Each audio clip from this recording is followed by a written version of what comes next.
Hello friends, welcome to சமையல் super.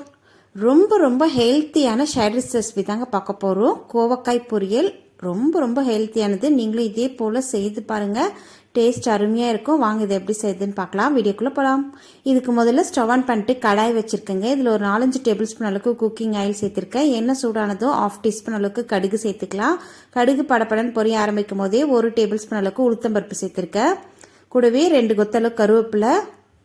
அடுத்ததாக கோவக்காய் ஒரு 1/4 கிலோ ஆகிற மாதிரி கோவக்காய் ரவுண்டாக இந்த மாதிரி கட் பண்ணி வச்சுருக்கேங்க. இதை நல்லா எண்ணெயில் வதக்கிக்கலாம். கோவக்காய் நீங்கள் விருப்பமான ஷேப்பில் உங்களுக்கு எந்த மாதிரி வேணுமோ அந்த மாதிரி நீங்கள் கட் பண்ணிக்கோங்க. இந்த எண்ணெயில் நல்லா வதங்கி வரணுங்க. ஒரு 50% வதங்கினதுக்கப்புறம் இதுக்குள்ளே ஒரே ஒரு பெரிய வெங்காயம் பொடியாக கட் பண்ணி வச்சுருக்கேன்.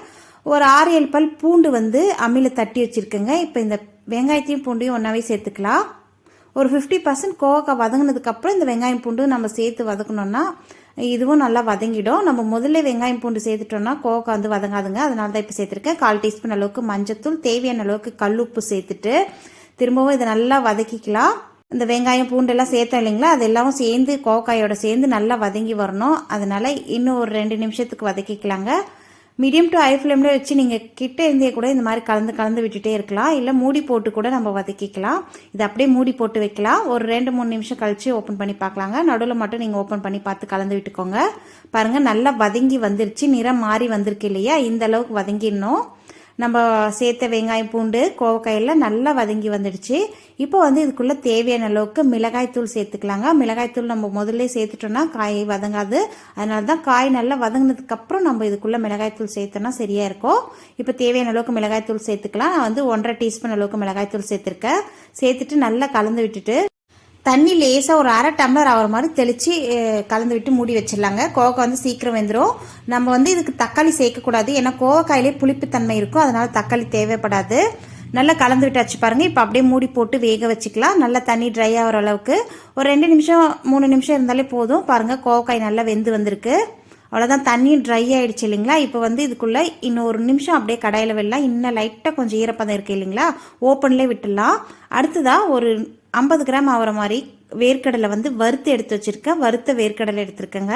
அதை மிக்சி ஜாரில் சேர்த்துட்டு இதை பல்ஸ் மோடில் குறைன்னு அரைச்சி எடுத்துக்கலாம். லாங்காக விட்டுறாதீங்க மிக்சியை. பல்ஸ் மோடில் விட்டு ஆஃப் பண்ணிங்கன்னா உங்களுக்கு இந்த மாதிரி குறைன்னு கிடச்சிரும். இப்போ இதுக்குள்ளே சேர்த்துக்கலாங்க. சேர்த்துட்டு பொடியாக கட் பண்ண கொத்தமல்லி இலைகளையும் சேர்த்துட்டு நல்லா கலந்து விட்டுக்கலாம். அந்த கோவக்காயோட அந்த வேர்க்கடலை சேர்ந்து அவ்வளோ நல்லா வாசனையாக கமகமன்னு இருக்குங்க. குழந்தைங்களுக்கு கூட இது கொடுத்து பாருங்க. ரொம்ப சுவையாக இன்னும் வேணும்னு விரும்பி கேட்டு சாப்பிடுவாங்க. அந்த அளவுக்கு ரொம்ப சத்தானது. நீங்களும் இதே போல செய்து பாருங்க.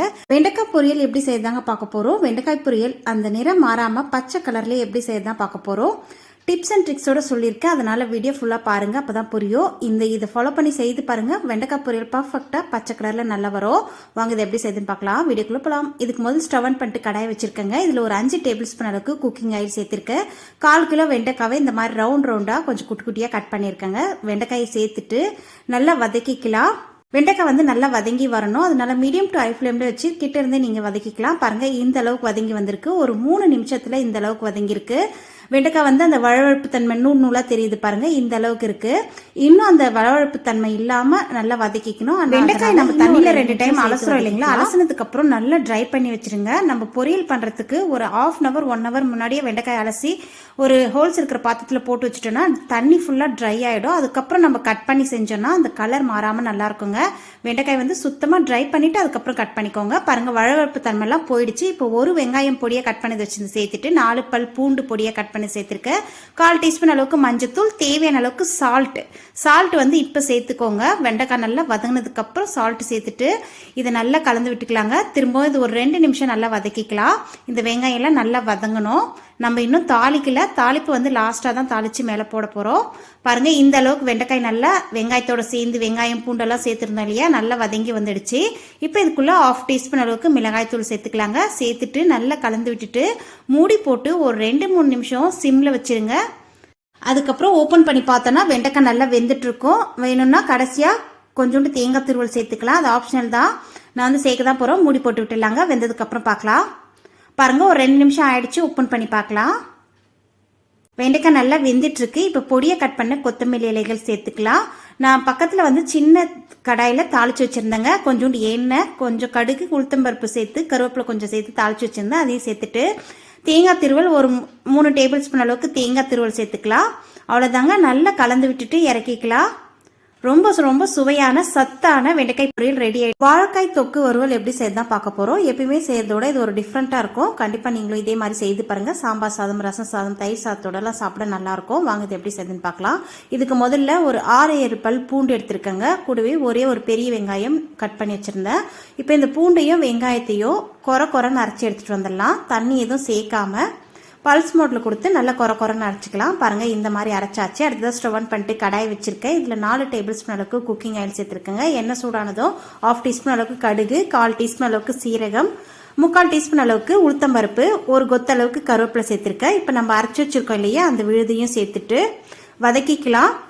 இந்த வெங்காயம் பூண்டும் நல்லா வதங்கி வரட்டுங்க. எண்ணெயில் நல்லா வதங்கட்டும். இது கூடவே 1/4 டீஸ்பூன் அளவுக்கு மஞ்சத்தூள் சேர்த்துருக்கேன். தேவையான அளவுக்கு கல்லுப்பு சேர்த்துக்கலாம். இந்த டிஷ்ஷுக்கு தேவையான அளவுக்கு கல்லுப்பு இப்பயே சேர்த்துருங்க. உப்பு சேர்த்து வதக்கும் போது சீக்கிரமாக வதங்கிடும், நல்ல வாசமாகவும் இருக்கும். பொதுவாக நான் எல்லா வீடியோவில் சொல்கிறது தான். இப்போ பாருங்கள், இந்த அளவுக்கு வதங்கினதும் கூட ஒரே ஒரு தக்காளி கட் பண்ணி வச்சுருந்தேங்க. தக்காளி சேர்த்துட்டு வதக்கிக்கலாம். தக்காளி நல்லா வதங்கி வந்துடுச்சு. இப்போ வாழைக்காயை சேர்த்துக்கலாம். வாழைக்காய் இந்த மாதிரி நீல வாக்கில் கட் பண்ணி வச்சுருக்கேன். 2 கட் பண்ணிவிட்டு அதையும் குறுக்கால போட்டு இந்த மாதிரி நீல வாக்கில் கட் பண்ணி எடுத்துக்கோங்க, நல்லாயிருக்கும். இப்போ வாழைக்காயும் சேர்த்துட்டு நல்லா வதக்கிக்கலாங்க. வாழைக்காய் உங்களுக்கு விருப்பமான ஷேப்பில் நீங்கள் எப்படி வேணாலும் கட் பண்ணிக்கலாம். வாழைக்காயும் சேர்த்துட்டு ஒரு 2 நிமிஷத்துக்கு நல்லா வதங்கினதுக்கப்புறம் இதுக்குள்ளே தேவையான அளவுக்கு மிளகாய் தூள் சேர்த்துக்கலாங்க. நான் 1 டீஸ்பூன் அளவுக்கு மிளகாய் தூள் சேர்த்துருக்கேன். மிளகாய் தூள் சேர்த்துட்டு திரும்பவும் ஒரு 2 நிமிஷத்துக்கு நல்லா வதங்கினதுக்கப்புறம் லேசாக அதில் தண்ணி தெளித்து வாழைக்காயை வேக வச்சுக்கலாங்க. சாதாரணமாக நம்ம வாழைக்காய் வேக வைக்கும் போது தண்ணியே சேர்க்க தேவையில்லை. ஆனால் இந்த மாதிரி தொக்கு மாதிரி செய்யும் போது கொஞ்சம் தண்ணி தெளித்து நம்ம வேக வச்சோம்னா தொக்கு மாதிரி நல்லாயிருக்கும். அதுக்காக தான் சும்மா ஒரு 1/4 டம்ளர் அளவுக்கு மட்டும் தண்ணி தெளிச்சுட்டு நல்லா கலந்து விட்டுட்டு மூடி போட்டு வேக வச்சுக்கலாம். இது ஒரு 3 நிமிஷம் 4 நிமிஷத்துக்கெல்லாம் நல்லா வெந்துடும். நடுவில் மட்டும் ஒரு டைம் ஓப்பன் பண்ணி கலந்து விட்டுக்கோங்க. பாருங்கள், நல்லா தொக்கு பதத்துக்கு வந்துடுச்சு. இப்போ தேவையான அளவுக்கு கொத்தமல்லி இலைகள் பொடியாக கட் பண்ணது சேர்த்துட்டு நல்லா கலந்து விட்டுக்கலாங்க. வாழைக்காய் நல்லா வெந்து வந்துடுச்சு. அவ்வளோதான், சூப்பரான கமகமன்னு வாசனையான வாழைக்காய் தொக்கு வறுவல் ரெடி ஆயிடுச்சு. பாருங்க, சாம்பார் சாதம், ரசம் சாதம், தயிர் சாதம், மோர் குழம்பு இந்த மாதிரி எல்லாம் செஞ்சுட்டு இதை சைடிஷாக வச்சு சாப்பிட்டோம்னா ரொம்ப ரொம்ப சுவையில் இருக்கும். எல்லா சத்துக்களும் நிறைஞ்ச முருங்கைக்கீரை பொரியல் எப்படி செய்தாங்க பார்க்க போகிறோம். குழந்தைங்களுக்கு இது போல் செஞ்சு கொடுங்க. சும்மாவே ஸ்பூன் போட்டு சாப்பிடலாம், அந்த அளவுக்கு சுவையாக இருக்கும். இது எப்படி செய்யுதுன்னு பார்க்கலாம். முதல்ல ஸ்டவ் ஆன் பண்ணிட்டு கடாய் வச்சிருக்கேன். இதில் ஒரு 2 டேபிள் ஸ்பூன் அளவுக்கு குக்கிங் ஆயில் சேர்த்துருக்கேங்க. இது கூட 10லேருந்து 12 வெள்ளைப்பூண்டு தோல் உரிச்சு சேர்த்துட்டு கூடவே 5 வரமிளகாய் சேர்த்து இதை லைட்டாக ஃப்ரை பண்ணி எடுத்துக்கலாம். ஒரு 30 செகண்ட்ஸ்லேயே நல்லா ஃப்ரை ஆகிடும் இந்த ஆயிலில். இப்போ இது தனியாக ஒரு பிளேட்டில் எடுத்து வச்சிடலாம். இது அப்படியே இருக்கட்டும், கடைசியாக தான் இதை அரைக்க போகிறோம், ஆறட்டுங்க. அடுத்ததாக அதே கடாயில் 1/2 டீஸ்பூன் அளவுக்கு கடுகு சேர்க்குறேன். கடுகு நல்லா படப்படன்னு பொரிய ஆரம்பிச்சதும் 1/2 டீஸ்பூன் அளவுக்கு உளுத்தம்பருப்பு சேர்த்துட்டு உளுத்தம்பருப்பு செவந்து வரட்டும். கருவேப்பிலை ஒரு கொத்து சேர்த்துட்டு சின்ன வெங்காயம் ஒரு 10 சின்ன வெங்காயம், ஒரே ஒரு பெரிய வெங்காயம் மீடியம் சைஸில் 2த்தையும் சேர்த்து கட் பண்ணி எடுத்து வச்சுருந்தேன். அதையும் சேர்த்துட்டு வதக்கிக்கலாங்க. கூடவே 1/4 டீஸ்பூன் அளவுக்கு மஞ்சத்தூள் சேர்த்துருக்கேன். சேர்த்துட்டு நல்லா இந்த அளவுக்கு வெங்காயம் வதங்கினதுக்கப்புறம் இதுக்குள்ளே ஒரு கட்ட அளவுக்கு முருங்கைக்கீரை நல்லா ஆஞ்சி அலசி எடுத்து வச்சுருக்கேங்க. அது இதில் சேர்த்துக்கலாம். சுத்தமாக தண்ணியே இருக்கக்கூடாது கீரையில். நல்லா ஒரு வடிகட்டி வச்சு வடிகட்டி விட்டுருங்க. கீரை செய்கிறதுக்கு முன்னாடியே ஒரு 1/2 அன் ஹவர் முன்னாடியே தண்ணி ஃபுல்லாக வடிஞ்சிடும். இப்போ இது கூட 1 டீஸ்பூன் அளவுக்கு சால்ட்டு சேர்க்குறேன். சால்ட்டு சேர்த்துட்டு நல்லா முருங்கைக்கீரையை கலந்து விட்டுக்கலாங்க. மீடியம் ஃப்ளேமில் வச்சு நல்லா கலந்து விட்டுக்கோங்க. நம்ம இதில் சுத்தமாக தண்ணியே சேர்க்க தேவையில்லை. ஏன்னா முருங்கைக்கீரை சீக்கிரமாக வெந்துடும். சூடு ஏற ஏற அதுவே தண்ணி விட்டு வரும் பாருங்கள். லைட்டாக அதுலேயே முருங்கைக்கீரை வந்துடும். மூடியெல்லாம் போட தேவையில்லை. பாருங்கள், ஓரளவுக்கு முருங்கைக்கீரை வெந்திருக்கு. ஒரு 2லேருந்து 3 நிமிஷத்துக்கு எல்லாமே சட்டுன்னு ரெடி ஆகக்கூடிய இந்த முருங்கைக்கீரை பொரியல் ரொம்ப ரொம்ப ஈஸிங்க. அதுக்குள்ளே நம்ம அந்த ஏற்கனவே வறுத்தோம் இல்லையா பூண்டும் காய்ந்த மிளகாய், இதை மிக்ஸி ஜாரில் சேர்த்துட்டு ஒரு ஓட்டி எடுத்துகிட்டு வந்துடலாம். ஃபஸ்ட்டு இதை நல்லா திருவி எடுத்துகிட்டு வந்துடலாம். இது கூடவே சின்ன டம்ளர் அளவுக்கு வேர்க்கடலை, வறுத்த வேர்க்கடலை எடுத்துருக்கேன். அதையும் இதில் சேர்த்துட்டு கொரன்னு கோஸாக அரைச்சி எடுத்துகிட்டு வந்துடலாம். பல்ஸ் மோடில் விட்டு அரைச்சிங்கன்னா பாருங்கள், இந்த மாதிரி கொரன்னு இருக்கணும். ரொம்ப நைஸாக பவுட்ரு பண்ணிடாதீங்க. இந்த மாதிரி இருந்தால் தான் நல்லா அந்த கீரையோட சேர்த்து நம்ம மிக்ஸ் பண்ணும்போது கீரை சாப்பிடும்போது நல்லாயிருக்கும். இப்போ இதை கீரை வெந்துடுச்சுங்க, நல்லா வெந்துடுச்சு. தண்ணியெல்லாம் எதுவுமே இல்லை பாருங்கள் கீரையில். இப்போ நம்ம வரைச்சி வச்சுருக்க வேர்க்கடலை பவுடரை இதில் சேர்த்துட்டு நல்லா கலந்து விட்டுட்டு இறக்கிக்கலாம்.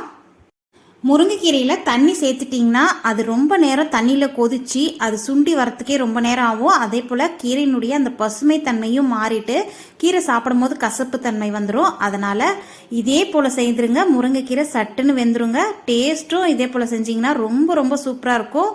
சும்மாவே ஸ்பூன் போட்டு சாப்பிட்ருவாங்க பசங்க, அந்த அளவுக்கு சுவையில் இருக்கும். இன்னும் வேணும் வேணும்னு கேட்டு சாப்பிடுவாங்க. கண்டிப்பாக இந்த ரெசிப்பியை வாரத்தில் ஒரு நாளாவது குழந்தைங்களுக்கு செஞ்சு கொடுங்க.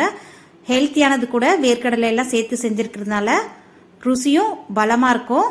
எண்ணெய்கள்லாம் பொரிக்காமல் அப்படியே இந்த கல்யாண வீட்டுகளில் சாப்பிட்ற அதே சுவையில் கருணைக்கிழங்கு வறுவல் எப்படி செய்யறதுதான் பார்க்க போகிறோம். வாங்க இது எப்படி செய்யுதுன்னு பார்க்கலாம். வீடியோக்குள்ளே போகலாம். இதுக்கு முதல்ல மிக்சி ஜார் எடுத்து வச்சுருக்கேன் பாருங்கள். இதுக்கு முதல்ல மசாலா அரைச்சிக்கலாம். 1/4 மூடி அளவுக்கு தேங்காய் எடுத்திருக்கேன், அது இதில் சேர்த்துட்டு 15 பல் பூண்டு தோலோடு எடுத்துருக்கேங்க, அது இதில் சேர்த்துட்டு 1 டீஸ்பூன் அளவுக்கு மிளகு, 1 டீஸ்பூன் அளவுக்கு சோம்பு. இதை ஃபஸ்ட்டு தண்ணி ஊற்றாமல் நல்லா கிரைண்ட் பண்ணி எடுத்துகிட்டு வந்துடலாம். பாருங்கள், இந்த மாதிரி திருவுனதுக்கப்புறம் இதுக்குள்ளே ஒரே ஒரு பெரிய வெங்காயம் கட் பண்ணி வச்சுருக்கேங்க, கூடவே ஒரே ஒரு தக்காளி கட் பண்ணி வச்சுருக்கேன், சேர்த்துட்டு நல்லா நைஸாக அரைச்சிட்டு வந்துடலாம். பாருங்கள், இந்த மாதிரி நைஸாக அரைச்சாச்சு. இது அப்படியே இருக்கட்டும். தேவைப்பட்டதுன்னா கொஞ்சமாக தண்ணி ஊற்றி அரைச்சிக்கோங்க. அடுத்தது ஸ்டவ் ஆன் பண்ணிட்டு கடாய் வச்சுருக்கேன். இதில் 4-5 டேபிள் ஸ்பூன் அளவுக்கு குக்கிங் ஆயில் சேர்த்துருக்கேன். எண்ணெய் சூடானதும் 1/2 டீஸ்பூன் அளவுக்கு கடுகு, 1/2 டீஸ்பூன் அளவுக்கு உளுத்தம்பருப்பு, கடுகு நல்லா பொரிஞ்சதுக்கப்புறம் உளுத்தம்பருப்பு சேர்த்துட்டு இது கூடவே ஒரு கொத்து அளவு கருவேப்பிலை. இப்போ நம்ம அரைச்சோம் இல்லையா மிக்சி ஜாரில், அந்த மசாலாவை இதில் சேர்த்துட்டு நல்லா வதக்கிக்கலாங்க. இந்த எண்ணெயில் நல்லா வதங்கி வரணும். இது கூடவே தேவையான அளவுக்கு கல் உப்பு சேர்த்துட்டு வதக்கணுன்னா நல்லா வாசமாகவும் இருக்கும், சீக்கிரமாகவும் வதங்கிடும். டிஷ்ஷுக்கு தேவையான அளவுக்கு கல் உப்பு சேர்த்துருக்குங்க. சேர்த்துட்டு நல்லா வதக்கிட்டே வரலாம். ஏன்னா தேங்காய் சேர்த்து அரைச்சிக்கிறதுனால கடாயில் பிடிக்கிறதுக்கு வாய்ப்பு இருக்குது. உப்பு சேர்த்துட்டிங்கன்னா பிடிக்காமல் நல்லா வரும். இப்போ கூடவே 1/4 டீஸ்பூன் அளவுக்கு மஞ்சத்தூள் சேர்த்துருக்கேன். சேர்த்துட்டு நல்லா இந்த மசாலாவெல்லாம் பச்சை வாசனை போகிற அளவுக்கு நல்லா வதக்கிக்கோங்க. அந்த எண்ணெயிலே நல்லா வதங்கி வந்துடணும். பாருங்கள், இந்த அளவுக்கு வதங்கினதும் 1/4 கிலோ அளவுக்கு கருணைக்கிழங்கு கட் பண்ணி வச்சுருக்கேன். இந்த மாதிரி ஷேப்பில், உங்களுக்கு விருப்பமான ஷேப்பில் நீங்கள் கட் பண்ணி எடுத்துக்கோங்க. இப்போ கருணைக்கிழங்கு சேர்த்துட்டு நல்லா வதக்கிக்கலாங்க. 1 நிமிஷம் இல்லை 2 நிமிஷத்துக்கு நல்லா கலந்து விட்டிங்கனாவே போதும். நல்லா கலந்ததுக்கப்புறம் இதுக்குள்ளே தேவையான அளவுக்கு மிளகாய்த்தூள் சேர்த்துக்கலாம். நான் வந்து 1 டீஸ்பூன் அளவுக்கு மிளகாய்த்தூள் சேர்த்துருக்கேன். கூடவே 1/2 டீஸ்பூன் அளவுக்கு தனியாத்தூள் சேர்த்துருக்கேன். மிளகெல்லாம் சேர்த்துருக்கிறதுனால காரத்துக்கு தகுந்த மாதிரி, உங்கள் காரத்துக்கு தகுந்த மாதிரி நீங்கள் மிளகாய்த்தூள் சேர்த்துக்கோங்க. இப்போ சேர்த்துட்டு நல்லா கலந்து விட்டுக்கலாங்க. இது ஒரு நிமிஷம் கலந்ததுக்கப்புறம் இதுக்குள்ளே தண்ணி வந்து ஒரு 1/2 டம்ளர் அளவுக்கு தெளித்து மூடி வச்சாலே போதுங்க. நிறைய தண்ணி சேர்க்க தேவையில்லை, ஏன்னா கருணைக்கிழங்கு வந்து சீக்கிரமாகவே வெந்துடும். இந்த மாதிரி தண்ணி தெளிச்சுட்டு நல்லா கலந்ததுக்கப்புறம் மூடி போட்டு விட்டுடலாம். மூடி போட்டு மீடியம் ஃப்ளேமில் வச்சுக்கோங்க, ஏன்னா ஹை ஃப்ளேமில் வேண்டாம். சிறு தீயிலே வெந்தால் தான் காய் நல்லா உள்ளெல்லாம் வெந்து வரும். மூடி போட்டு விட்டுலாங்க. பாருங்கள், ஓப்பன் பண்ணி பார்த்தோன்னா நல்ல கருணைக்கிழங்கு வந்து ஓரளவுக்கு வெந்திருக்கு. உங்களுக்கு கிரேவியாக வேணும்னா இந்த மாதிரி ஸ்டேஜில் நீங்கள் ஸ்டவ் ஆஃப் பண்ணிக்கலாம். ஆனால் நான் கொஞ்சம் பொரியல் மாதிரி பண்ண போகிறேன், அதனால் இன்னும் கொஞ்சம் ட்ரை ஆகணும். அதனால் மூடி போட்டு விட்டு ஒரு 2 நிமிஷத்துக்கு ஒரு முறை இந்த மாதிரி ஓப்பன் பண்ணி கலந்து விட்டிங்கன்னா சரியாக இருக்கும். தேவைப்பட்டதுன்னா எண்ணெய் சுற்றி 1 டீஸ்பூன் அல்லது 2 டீஸ்பூன் அளவுக்கு சுற்றி ஆயில் சேர்த்துட்டு நல்லா காய் வெந்ததுக்கப்புறம் மூடி போட தேவையில்லைங்க, அப்படியே நம்ம செவர வச்சு எடுத்துக்கலாம். கடைசியாக பொடியை கட் பண்ண கொத்தமல்லி இலைகள் சேர்த்துட்டு நல்லா கலந்து விட்டுக்கலாம். அந்த கடாயில் பிடிச்சிருக்கு பாருங்கள், அது எல்லாமும் நல்லா எடுத்து விட்டிங்கன்னா நல்லா அந்த காயோட ஒட்டி நல்லா கமகமன்னு வாசனையான கருணைக்கிழங்கு வறுவல் ரெடி ஆயிடுச்சுங்க. கல்யாண வீடுகளை சாப்பிட்ற அதே சுவையில் இருக்கும். கண்டிப்பாக நீங்களும் இதே மெத்தடில் வீட்டில் ட்ரை பண்ணி பாருங்கள். ரொம்ப சிம்பிளான லஞ்சுக்கு செய்யக்கூடிய சைடிஷ் ரெசிபி தான் பார்க்க போகிறோம். வாழைக்காய் வறுவல். வாழைக்காய் அந்த முழுசாக செய்யும் போது அவ்வளோ சூப்பராக இருக்குங்க. கண்டிப்பாக நீங்களும் இதே மெத்தடில் ட்ரை பண்ணுங்கள். இதுக்கு முதல் ஸ்டவ் ஆன் பண்ணிட்டு கடாய் வச்சுருக்கேன். இதில் ஒரு 4-5 டேபிள் ஸ்பூன் அளவுக்கு குக்கிங் ஆயில் சேர்த்துருக்கேன். ஆயில் சூடானதும் 1/4 டீஸ்பூன் அளவுக்கு கடுகு சேர்த்துக்கலாம். கடுகு நல்லா போடப்படன்னு பொரிஞ்சு வந்ததுக்கப்புறம் 1/2 டீஸ்பூன் அளவுக்கு உளுத்தம்பருப்பு சேர்க்குறேன். ஒரு 10 சீரகம் சேர்த்துருக்கேன். கூடவே ஒரு கொத்தளவு கருவேப்பிலை, ஒரு பெரிய வெங்காயம் பொடியாக கட் பண்ணி வச்சுருக்கேன், அது இதில் சேர்த்துட்டு வதக்கிக்கலாம். வெங்காயத்து கூடவே ஒரு 5-6 பல் பூண்டு வந்து அம்மியில் இடித்து வச்சுருக்கேங்க, அதையும் இதில் சேர்த்துட்டு வதக்கிக்கலாம். பூண்டு மட்டும் சேர்த்தா போதும். பூண்டு நல்லா இடிச்சிட்டு இந்த மாதிரி சேர்த்துக்கோங்க. வெங்காயத்தோடு சேர்த்து நல்லா வதக்கிக்கலாங்க. இது ஓரளவுக்கு வதங்கினதும் இது கூடவே ஒரே ஒரு தக்காளி வந்து பொடியாக கட் பண்ணி வச்சுருக்கேன், அது இதில் சேர்த்துட்டு வதக்கிக்கலாம். இந்த வெங்காயம் தக்காளி நல்லா வதங்கி வரட்டும். இது கூடவே 1/4 டீஸ்பூன் அளவுக்கு மஞ்சத்தூள் சேர்த்துருக்கேன். மஞ்சத்தூளும் சேர்த்துட்டு நல்லா வதக்கிட்டே வரலாங்க. இந்த வெங்காயம் தக்காளி நல்லா வதங்கிடுச்சு பாருங்கள். இந்த அளவுக்கு வதங்கினதுக்கப்புறம் வாழைக்காய் வந்து ரவுண்டாக இந்த மாதிரி கட் பண்ணி வச்சுருக்கேன். 3 வாழைக்காய் கட் பண்ணி வச்சுருக்கேங்க. இது கூடவே தேவையான அளவுக்கு மிளகாய்த்தூள் சேர்த்துக்கலாம். நான் வந்து 1/2 டீஸ்பூன் அளவுக்கு மிளகாய்த்தூள், தேவையான அளவுக்கு கல் உப்பு சேர்க்குறேன். சேர்த்துட்டு நல்லா கலந்து விட்டுக்கோங்க. இது 1 நிமிஷத்துக்கு நல்லா அந்த மிளகாய்த்தூளோட சேர்ந்து வாழைக்காய் நல்லா மிக்ஸ் ஆகிக்கணும் அந்த தொக்கோடு சேர்ந்து. அதனால 1 நிமிஷத்துக்கு நல்லா கலந்து விட்டுருங்க. நான் வந்து கல் உப்பு சேர்த்துருக்கேன். கல் உப்பு வந்து கரைஞ்சி வந்துடுங்க. நம்ம தண்ணி ஊற்றாமல் தான் வாழைக்காயை வேக வைக்க போகிறோம். நீங்கள் போடுற கல் உப்பு வந்து சப்போஸ் கரையாத மாதிரி இருந்ததுன்னா ரொம்ப நேரம் ஆகும் ஒரு சில உப்பு கரையிறதுக்கு. அந்த மாதிரி இருந்ததுன்னா தூள் உப்பு கூட சேர்த்துக்கோங்க, சால்ட்டு சேர்த்து கூட மிக்ஸ் பண்ணி விட்டுக்கோங்க. இப்போ இதை நல்லா மிக்ஸ் பண்ணியாச்சு. அப்படியே மூடி போட்டு விட்டுடலாம். ஒரு 2 நிமிஷம் கழித்து ஓப்பன் பண்ணி பார்த்தீங்கன்னா ஓரளவுக்கு காய் வெந்திருக்கும். நல்லா கலந்து விட்டுக்கலாங்க. ஒரு 2 நிமிஷத்துக்கு ஒரு முறை மட்டும் ஓப்பன் பண்ணிவிட்டு நல்லா கலந்து விட்டுக்கோங்க. ஸ்டவ்வை வந்து சிம்மில் வச்சுக்கோங்க. அப்போ தான் காய் நல்லா வெந்து வரும். தண்ணியே ஊற்றாமல் வேக வச்சோன்னா தான் இந்த காய் டேஸ்ட்டு சூப்பராக இருக்குங்க.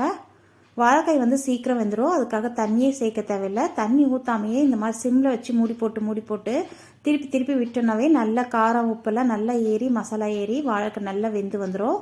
பாருங்கள், நடுவில் மட்டும் ஒரு 2-3 டைம் நம்ம ஓப்பன் பண்ணிவிட்டு நல்லா கலந்து விட்டோன்னா சரியாக இருக்கும்.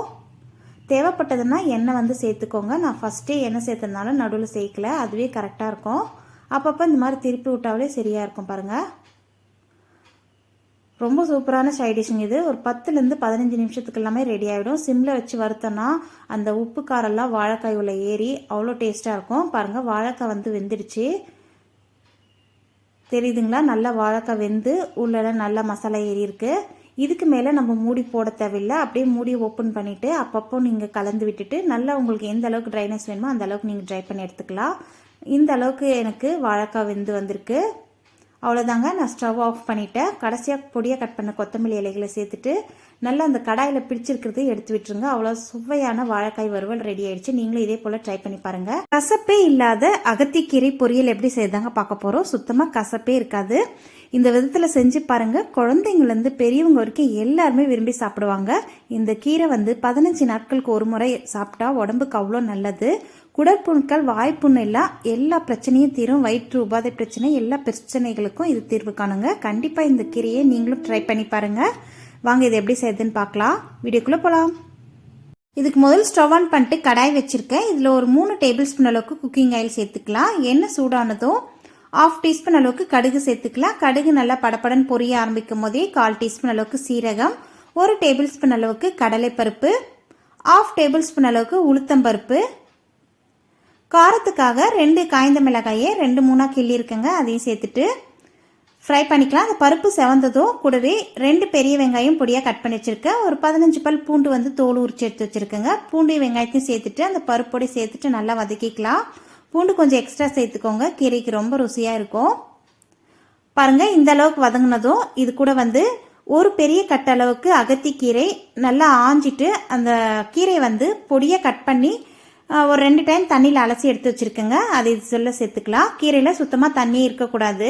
ஒரு வடிகட்டியில் வடிகட்டி விட்டுருங்க. தண்ணி ஃபுல்லாக ட்ரை ஆகிடும். 1/4 டீஸ்பூன் அளவுக்கு மஞ்சத்தூள், தேவையான அளவுக்கு உப்பு சேர்த்துட்டு ஒரு முறை நல்லா கலந்து விட்டுக்கலாங்க. கலந்ததுக்கப்புறம் அப்படியே மூடி போட்டு விட்டுடலாம். தண்ணி எதுவும் சேர்க்கக்கூடாது. தண்ணி சேர்த்துட்டிங்கன்னா கீரை வந்து கசப்பு தன்மை வந்துடுங்க. அதனால தண்ணி சுத்தமாக சேர்க்காம இந்த மாதிரி நல்லா கலந்து விட்டதுக்கப்புறம் மூடி போட்டு சிம்மில் வச்சுருங்க. கீரை நல்லா வெந்து வந்துடும். இந்த கீரை வேகத்துக்கு ஒரு 5 நிமிஷம் ஆகுங்க. முருங்கைக்கீரைனா சட்டுன்னு வெந்துடும். இந்த அகத்திக்கீரை வேகத்துக்கு ஒரு 5 நிமிஷம் டைம் எடுத்துக்கும். அதே மாதிரி வேகாமல் நம்ம இறக்கிட்டனாலையும் கசப்பு தன்மை இருக்கும். அதனால கீரை நல்லா வேகணும். அதனால மூடி போட்டு சிம்மில் வச்சு வேக வச்சுக்கோங்க. அப்போ தான் நல்லா வெந்து வந்துடும். நல்லா கலந்து விட்டாச்சு பாருங்கள். இப்போ அப்படியே மூடி போட்டு வேக வச்சுக்கலாம். நடுவில் மட்டும் ஒரு டைம் 2 டைம் எடுத்து ஓப்பன் பண்ணி கலந்து விட்டுக்கோங்க. இந்த கீரைக்காக நான் தனியாக பருப்பு வேக வச்சு அதை எடுத்து வச்சுருக்கேங்க. அந்த பருப்பு இதில் சேர்க்க போகிறோம். பாருங்கள், ஒரு 5 நிமிஷம் ஓப்பன் பண்ணி பார்க்கலாம். 5 நிமிஷத்துக்கு அப்புறம் கீரை நல்லா வெந்திருக்கு. ஒரு முறை நல்லா கலந்து விட்டதுக்கப்புறம் பருப்பு வந்து ஒரு 3 டேபிள் ஸ்பூன் அளவுக்கு தனியாக வேக வச்சு வச்சுருக்கேன். அந்த பருப்பு இதில் சேர்த்துக்கலாம். இந்த அளவு கீரை வெந்ததுக்கப்புறம் வேக வச்சு வச்சுருக்க பருப்பும் தேங்காய் திருவலும் சேர்த்துட்டு இறக்கிக்கலாங்க. துவரம் பருப்பு தான் வேக வச்சு வச்சுருக்கேன். நீங்கள் பாசிப்பருப்பு அப்படி இல்லை கடலை பருப்பு எந்த பருப்புனாலும் யூஸ் பண்ணிக்கலாம். ஒரு 3 டேபிள் ஸ்பூன் அளவுக்கு தேங்காய் திருவல் சேர்த்துட்டு நல்லா கலந்து விட்டுட்டு ஸ்டவ் ஆஃப் பண்ணிடுங்க. அவ்வளோதாங்க, சுவையான கசப்பே இல்லாத அகத்திக்கீரை பொரியல் ரெடி ஆயிடுச்சு. இது சாதத்தில் பிடிச்சு சாப்பிட்டாலும் ரொம்ப சூப்பராக இருக்கும். சாம்பார் சாதத்தோட தொட்டு சாப்பிட்டாலே நல்லாயிருக்கும். கண்டிப்பாக இந்த அகத்திக்கீரை பொரியலை சேம் இதே மெத்தடில் நீங்களும் செய்து பாருங்கள். கசப்பே இல்லாத சூப்பராக செய்திடலாம்.